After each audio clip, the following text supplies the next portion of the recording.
So I really see this as this opportunity, again, to rethink our model of ministry, where we actually want to be agnostic. We don't care if people come online or in person, because we believe one feeds the other. I love that, Tim. Just saying that we're trying to get rid of the idea that there's a hierarchy, that physical trumps digital, which was the way it was pre-COVID. That's right. And now we're trying to say, hey, we just want people to come and know the gospel and know Jesus. And whether that happens, whether the front door is digital, whether it's physical, we don't care.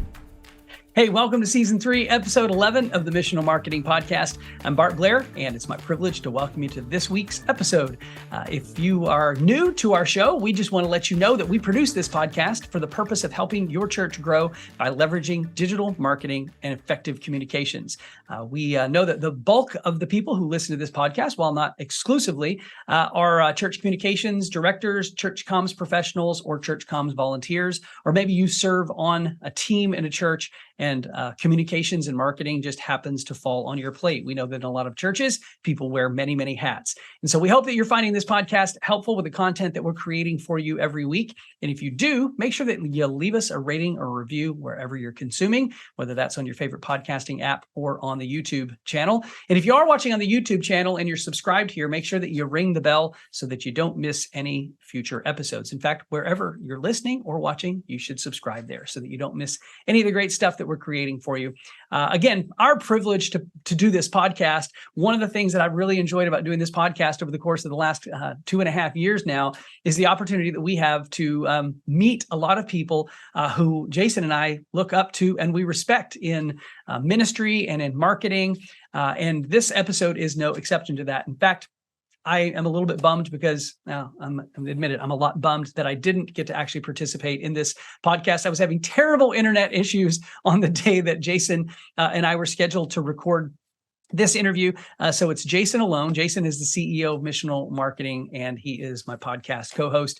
And in this episode, he is interviewing Pastor Tim Lucas from Liquid Church and his new podcast co-host, Lauren, who is the communications director at Liquid. They've launched a new podcast called the Church Changer Podcast. In fact, this is a podcast episode introducing you to a new podcast. And if you don't know Liquid Church in New Jersey, super creative. I would have probably fanboyed a little bit on this episode because I've been a big Liquid Church and Tim Lucas follower for a long time. In fact, when I was pastoring my last church, I borrowed a fair bit of content from Liquid Church. And when I say borrowed, I did it legitimately. I actually reached out to their communications team and they sent me graphics and videos and stuff. It was pretty awesome. I did not get a chance to be on this podcast, but it is a phenomenal conversation nonetheless. I think you're really going to enjoy it and really appreciate it. And make sure that after you finish listening to this podcast, you go and you tune in to the latest episode of Church Changer and make sure that you subscribe to their podcast there. You won't regret it.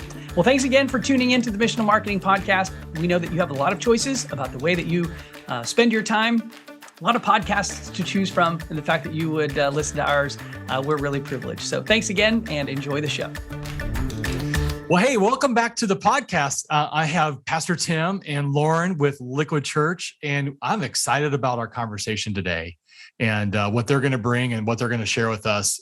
You're going to benefit from it a lot. So, Pastor Tim, take a second and just explain to us the story of Liquid and where you are today. Great to be with you, Jason. Yeah, so Liquid Church was started in 2007 AD. So back in the early 2000s, and really, I'm the accidental church planter. I had no formal training as a church planter. My wife and I met out at Wheaton College in Chicago, where I was an English major, but they make you take Bible and theology courses, which I said, what will you ever do with that? Well, but God has a sense of humor. He actually, I was an English high school teacher for several years, and God used that kind of in my training to learn how to reach kind of the next generation using a combination of visuals and narrative and creative preaching. And so we started teaching a little Sunday school class of 820 somethings. And we've been on a rocket ship ride ever since. We have 7 campuses now, about 5,000 people in the New Jersey metro area. So we're right outside of Manhattan. And it's been an incredible journey with Jesus. And he's brought along some best friends like Lauren to speed the mission. wow. Okay, Lauren, give our audience a little bit of your background? Yeah, sure. I'd love to. So I am the digital director at Liquid Church, which is a new role for us. We're continuing to lean more into becoming a hybrid church. What does digital ministry look like for us? But before that, my title was communications director, and I served in that capacity for 7 years at Liquid. But prior to that, I was a local news reporter for, you see those people like hanging onto the pole in the middle of a hurricane or standing out in the middle of a snowstorm. That was me. I Okay. transitioned into public relations, and Liquid was just my church. And then, your campus pastor has that conversation with you, and suddenly you're working for the church and your life took a hard right. And it's awesome. I love that. I relate better to your story than your story, Pastor. Okay. So thank you for that. Okay. So Pastor, I want to pick your brain a little bit about, coming out of COVID and whatever that means. And that's different for everybody, but what do you think of when you think of where the future is for Liquid, and how does digital play a role in that? And what goes through your head? Yeah, I think like a lot of pastors, I've been on a journey, a continuum when it comes to digital. We have always had church online. We were early adopters back in 2008. So we're only a year or two into the church. Okay. When we started Church Online Campus, we actually brought in a guy, Dave Adamson, who you may know. Yep. Aussie Dave. Yes, Aussie Dave. Yes. Moved from Australia to New Jersey to be the 8th church online pastor in the world. But I think candidly, it really, in my mind, as it is for most lead pastors, served as like a backup. Oh, most people are going to come in person, but if someone was sick or they're traveling, they may watch online. And so we really didn't have any sort of clear discipleship pathway or strategic plan for integrating people into the life of the church. Yeah. And so, on a typical Sunday, we'd have thousands in person, then, some hundreds online, maybe 1,000 people. But again, we thought it was just sort of like, that's the backup plan. And now I have moved. I find, let's put it this way. I have a coaching network and I pulled the guys. I said, listen, tell me where you are on the continuum when it comes to church online, kind of the digital discipleship. Okay. Are you an atheist? I don't believe in it. Agnostic? I'm open, but I have some doubts. Or are you an activist? And it's really a little bit discouraging, Jason. I found a lot of pastors post-COVID are actually almost going back where they were open to streaming because, hey, we have no other choice. But now they're like, okay, it's like a short-term missions trip that went bad. Can we just get back into the building? That's over. And we've moved along. I've moved from, again, more of an agnostic where I had some questions. Can people really come to know Jesus online, but more than that, be integrated into the life of the church, to now more of an activist? I believe we are on the hinge point of one of those moments in history where new communications bring about an explosion in evangelism that wouldn't have been possible any other way. And so to kind of throw my weight behind it, you can say all the great things about, well, we believe in digital, but it's really until you invest your best people. And so that's when we asked Lauren if she would accept a promotion to really, she was a wonderful communications director, built out our comms department over 7 years, but said, hey, we need a 3 to 5 year plan to really scale digital and build out a brand new department. And I thank God she said yes. Lauren, wow, that's a big, tall order. So tell our audience what that looks like from your perspective on the strategy, and how do you measure discipleship when it comes to an online community? Just peel the onion back a little bit and go deep into that. Sure, I'd love to. First, I want to acknowledge that it can be a bit overwhelming because there's so much that needs to be done, that could be done. There's so many paths to take, right? And everybody has limited bandwidth, whether you're working with paid staff or volunteers. So I want to acknowledge that. When I think about our strategy, I kind of break it into different buckets. So as an overall hybrid church strategy, and I like to use the word hybrid because I don't want to think of people in one camp or another, like they're either online or they're in person. Actually, people are moving fluidly between the two spaces, and we want to encourage that. I'm on staff, and I'm a great example of somebody who leverages the hybrid flexibility of what we offer because I have 3 small children, 5 and under at home. And it's not always possible for me to round everybody up and get them to a physical space. So I kind of pick and choose. We might do some worship in the house, but we're going to physically attend the outreach. So first of all, just to paint that picture is we're not trying to put people in camps. We think it's a both and strategy where people are moving between the two spaces.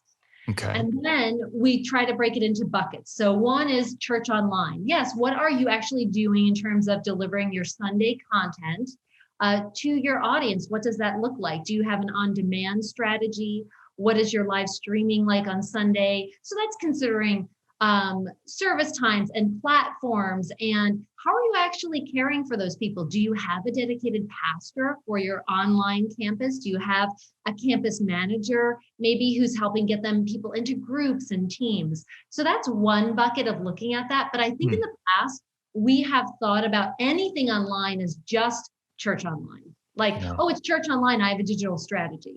No, that's just like, 60 to 90 minutes on one day of the week. And so what we really want to be moving toward is 7 days of discipleship. So we are reaching people 24/7. We have that capacity to do that. And in fact, online allows us to do that better than physical ever can, which is how they work together so well. So other buckets we're looking at are digital content creation, right? So what content can we be putting out there that is addressing people's felt needs? So for example, if somebody goes to Google and they ask a question, like, how can I fix my marriage, or marriage counseling, marriage support, maybe we come up in the results because we have support groups, we have message series, we have a blog series, we have video content. And so your first experience with us might be by experiencing some of our content. Yeah. So that's another bucket. Go ahead. Well, no, I love that because that speaks into those felt need issues. And I love your hybrid. You can bounce back and forth a little bit because that's just reality. Now, some people can't because they live like 300 miles away, and that's okay. So but you're building systems in order to engage those people. And Pastor, you've not only blessed this, but you've put a lot of resources behind this because you believe in it. Yeah. How can somebody go to their leadership and say, we really need to do this? What would you say to them what caused you to realize you should do this? The evangelist God used in my life was a man named Frank Blake, the former CEO of Home Depot. I was actually at a pastor's conference down in Georgia, and he had a breakout, and I thought, oh, Home Depot, I certainly order, grass seed and fertilizer in the spring, and it was amazing. He is about 80 years old, but he told the story. He's a believer and involved in church down south. But he said, when he took over Home Depot CEO in 2004, they were opening one bricks and mortar superstore every other day. So can you imagine? Think like campus expansion, a new store, 100,000 square feet every other day, all in on bricks and mortar foot traffic. And he said his first decision as CEO was to say, we're hitting pause on that, and we're going to go all in on digital. And we said, well, how did that go? He said, the board wanted to fire me because it interrupted their model, right? Which was, we have a certain amount of foot traffic. It's going to cannibalize that. We can't bring people online.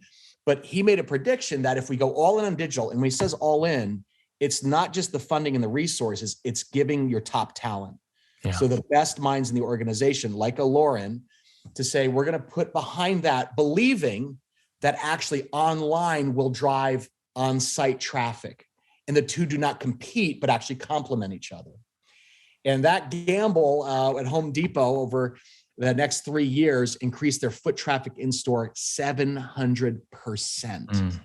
So not only did not cannibalize it, but they onboarded thousands of new customers, because recognizing what people's need states are online can be a lot more specifics. And he had a challenge. He said, Tim, I sell faucets. Yeah. You're sharing faith, something far more eternally important. He goes, and yet I don't understand most church websites, because you're answering questions that you are asking the church, you got a typical website and it's going to be like, hey, pancake breakfast this Saturday, VBS. Here's our, series for Easter. But like, to your point, Lauren, when somebody says, my marriage is going off the rails, I need help. We have tremendous amount of content, but it's archived and buried where nobody can find it. And so to say, actually, what's the kind of the need state of the customer, or where are they hurting in ministry? is changing our thinking about that. And so I really see this as this opportunity, again, to rethink our model of ministry, where we actually want to be agnostic. We don't care if people come online or in person, because we believe one feeds the other. I love that, Tim. Just saying that we're trying to get rid of the idea that there's a hierarchy, that physical trumps digital, which was the way it was pre-COVID. That's right. And now we're trying to say, hey, we just want people to come and know the gospel and know Jesus. And whether that happens, whether the front door is digital, whether it's physical, we don't care. Yeah. Yeah. I love that, because I look at, whenever I talk to churches, I think of 3 different rings of your audience. So ring 1 are liquid people. They go, they're in, or they're online, right? But then there's ring 2 of people looking for a church. And then there's that ring 3 where it's all those felt need issues, which there's tons of them. And Pastor, you preach on that stuff all the time. And generating the content's half the battle, which you're doing. And then Lauren's job is to take that and get it out there. Lauren, I'm sure if you're like me, which I think we're a lot alike, because I think I'm a former communication director. I get to do that now for churches all the time. I'm always trying things and failing, which is good, because I don't see it as a failure. I see it as the next step closer to something that's going to actually work. So talk to us a little bit about some of your wins and some of your losses that you've learned, that you turn those losses into future wins. First, I love that mindset. So one of our core values, our staff values at Liquid, is excellence. We believe excellence honors God. And, but sometimes pre-COVID, I think, Tim, we would lean towards perfection, right? We just wanted things to be as good as possible. And then COVID kind of gave us this one gift. I'll say one gift out of it is there was some freedom to experiment, try new things, and it was okay to fail forward. It's like you learn from every failure. And so I really have just adopted that as a standing attitude. So we just had a bit of a flop recently. We have something where we recruit our members of our dream team. That's what we call our volunteers. We call them our dream team. And we have this incredible expo that has traditionally been a physical event.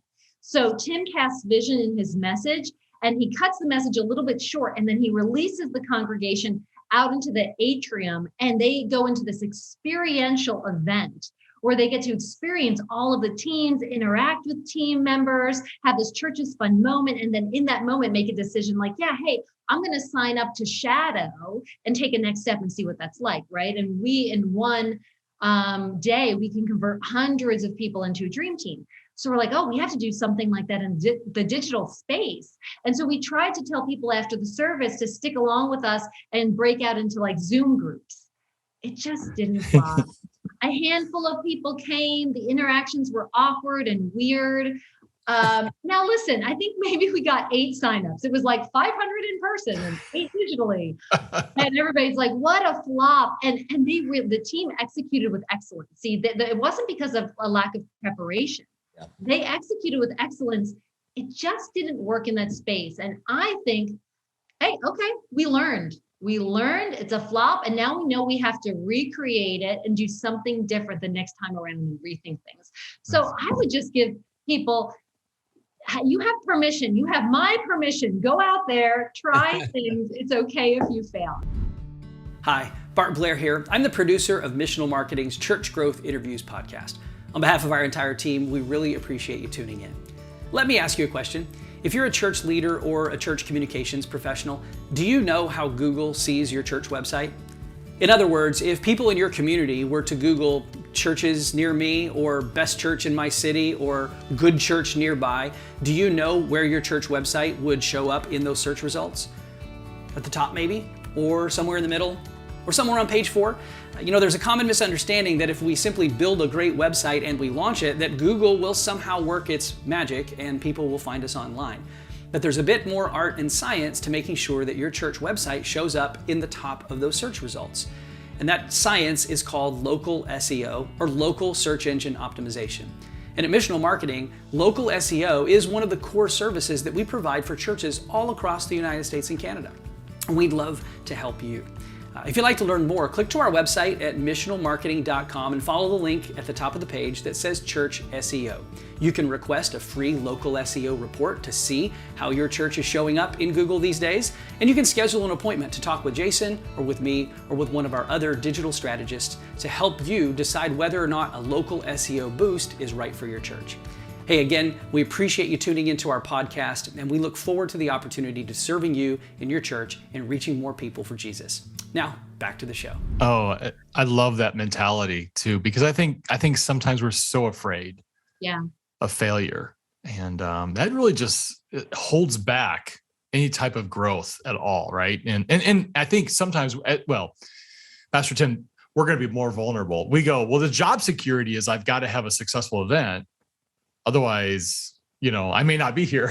And I think that to have that freedom, right, to say, no. It's okay to fail because we're going to fail forward. Yeah.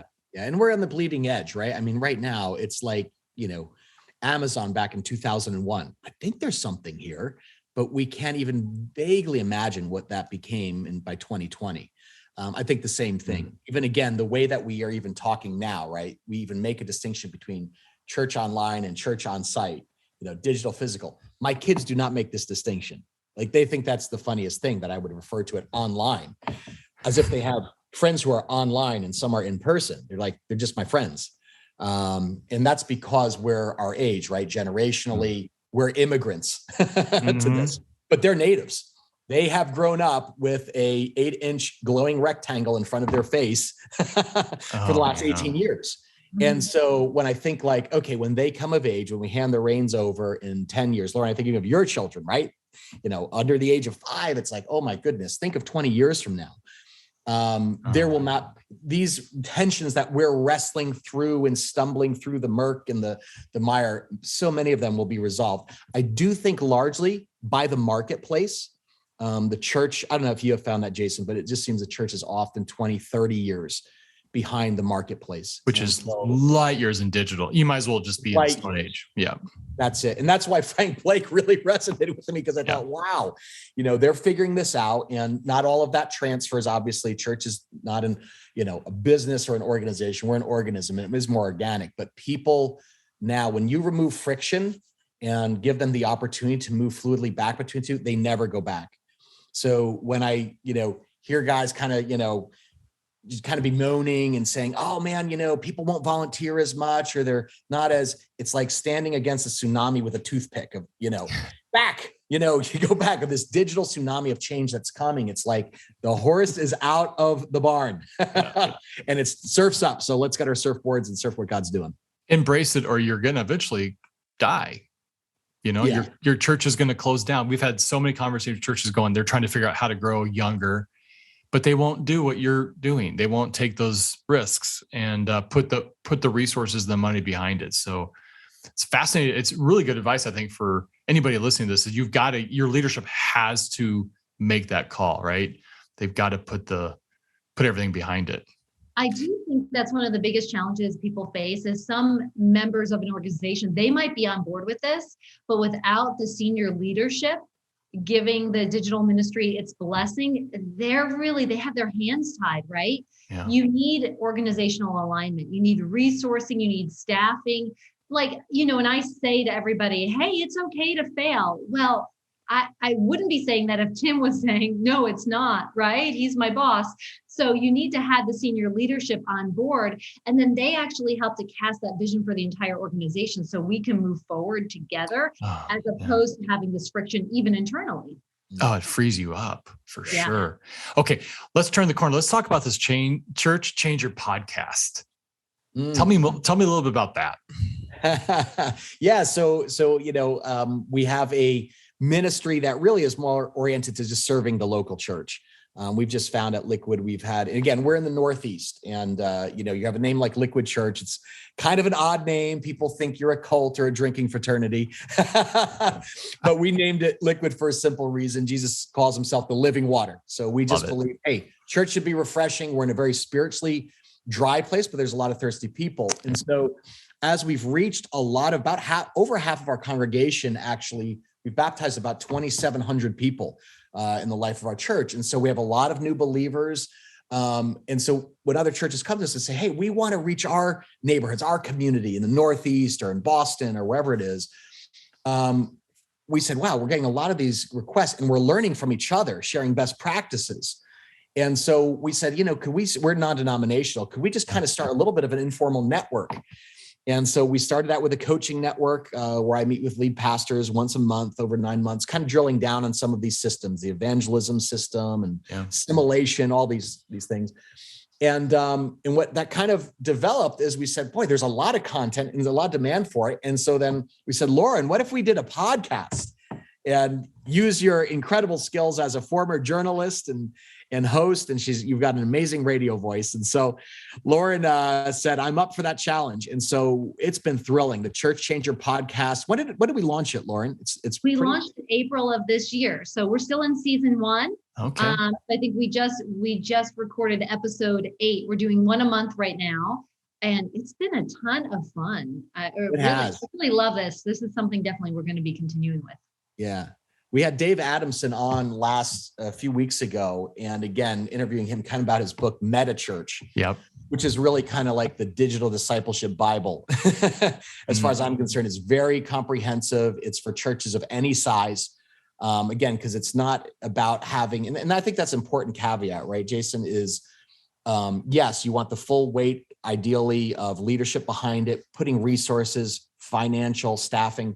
But the reality is, hey, most churches are a single pastor and maybe a part-time worship leader who's also, doing youth ministry. Right. And they say, well, we don't have those kind of production level.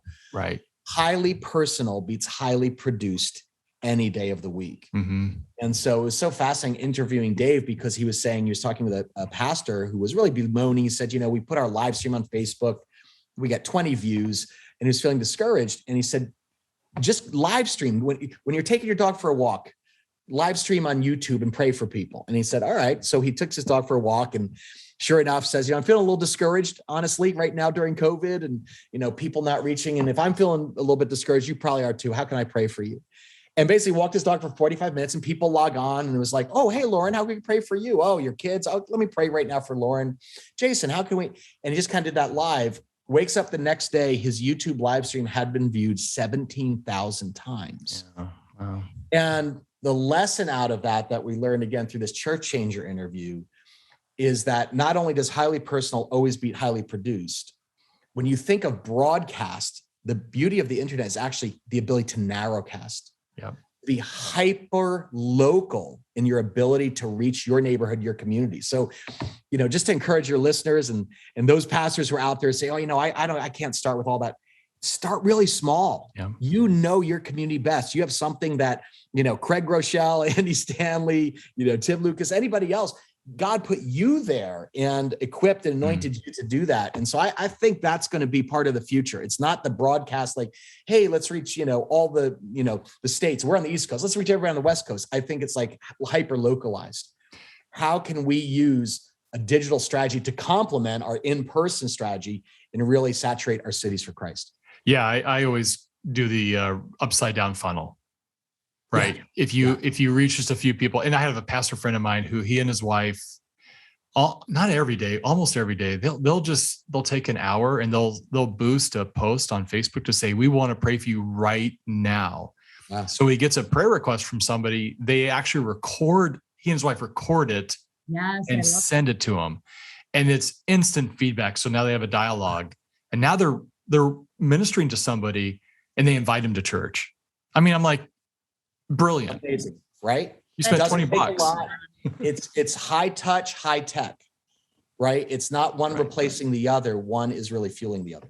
Yeah. So our heart with Church Changer, Jason, we just really want to be super practical. So, there are a lot of podcasts out there that coach on leadership. Some are inspiration focused. We really want to get super practical so people could listen to a podcast and then actually have learnings they could implement that week. So we try to pair it with our leader guide. I call it show notes on steroids. We try to give away templates and links and samples, just so we really want to equip people. I think that's our heart. Okay. So what's the next 6 months look like for the podcast? Sure. So yesterday we just recorded how to crush a year-end Christmas offering.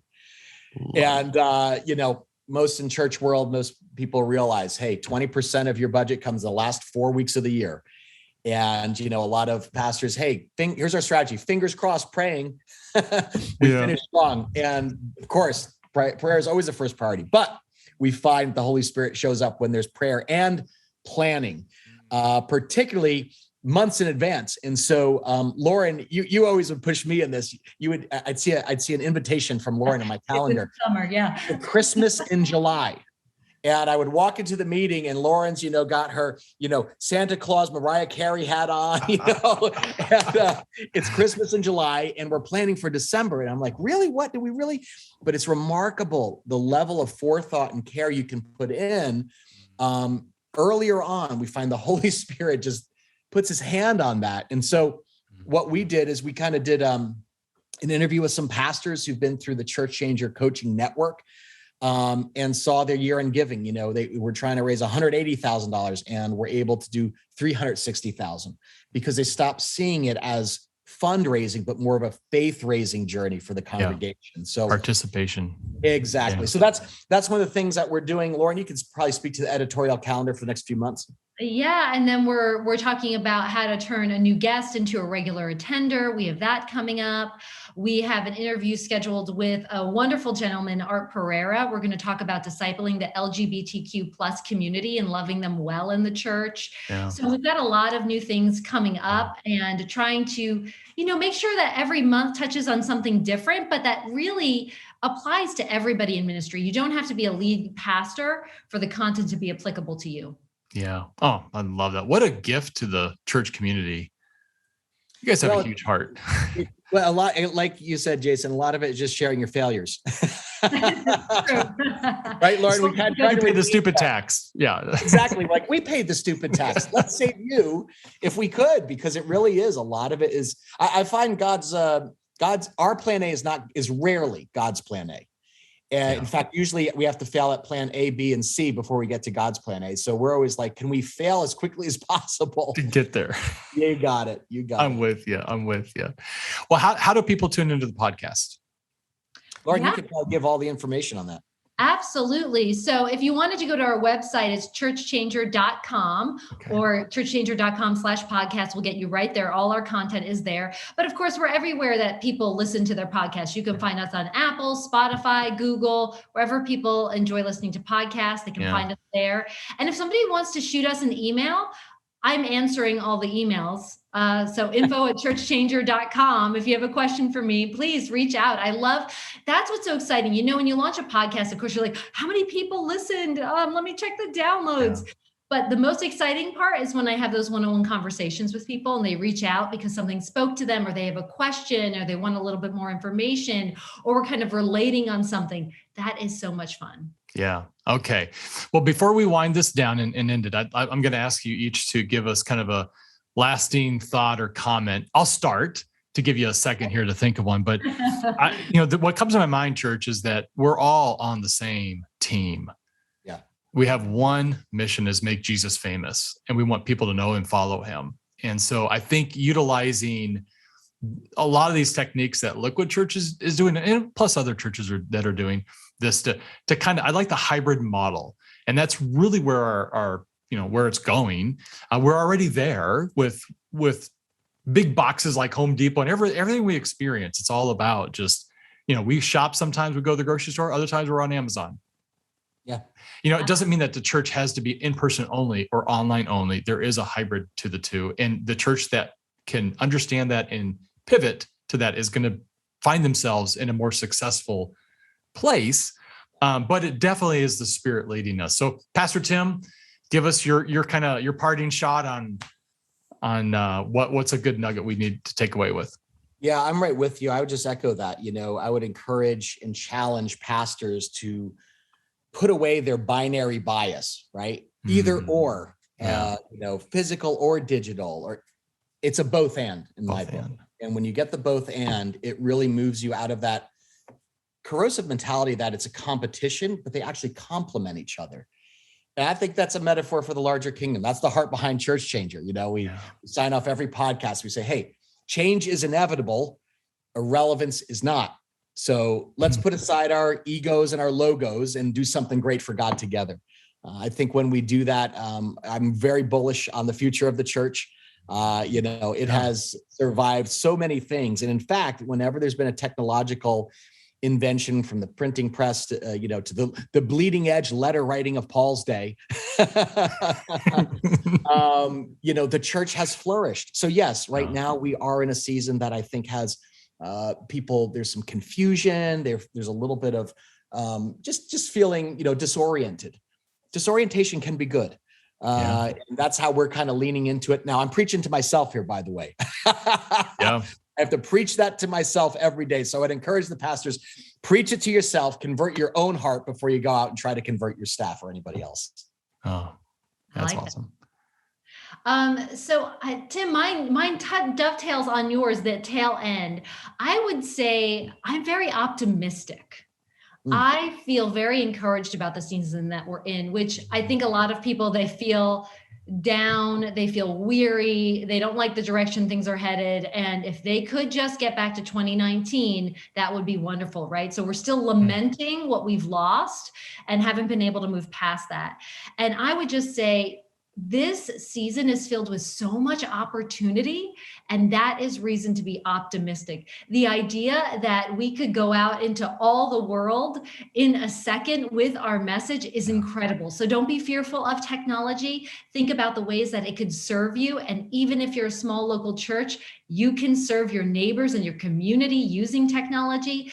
So think about the idea that we can serve people 7 days a week. So I would tell people, at this point, try to turn that corner of lamenting what we've lost and focus on the opportunity that we're afforded right now. And if you kind of get that optimistic spirit, it will really fuel you moving forward. Yes. Oh, I love that thought. And I think it's contagious. It is, yes. Yeah, you get some of your congregation behind it. It just, there's a movement, a momentum that can't be denied. And it's the Spirit leading us.